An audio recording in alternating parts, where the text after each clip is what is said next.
Be free. Okay. Wait.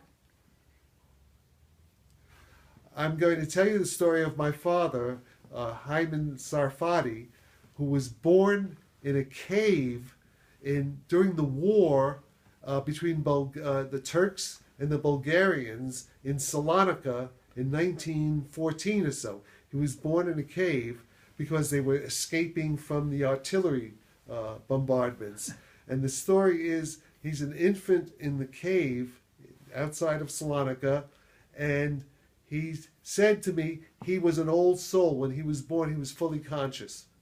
He was fully conscious. He was reincarnated. You asked about reincarnation. Well, this is from my father, okay? So and then in Ladino, which is the language, it's Castilian, Spanish, and Hebrew, he said, yo quiero agua.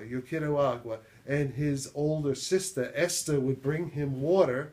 They would give the baby water. He would spit it out. Said, and they said, why did you spit out the water later? You know, he said, because I was thirsting for the spiritual waters. This is my father.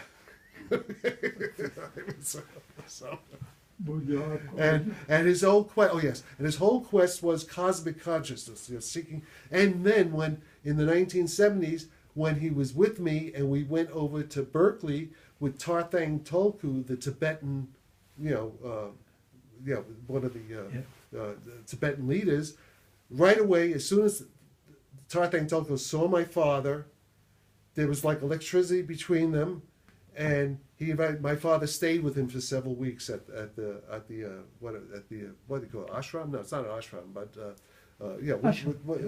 with meditating. They were kindred spirits. He recognized my father as some kind of, they became close friends, and then I remember when I was like 4 years old, my father would take me out rowing on the lake in Brooklyn, Prospect Park, and they were playing the concert, in the park, and he said, as he's rowing, he said, well, Jack, my father is an old soul, but my mother is a young soul, and I have both. And he said I would be like Einstein. I would create new physics. So seems that he was right. Avevo 4 anni.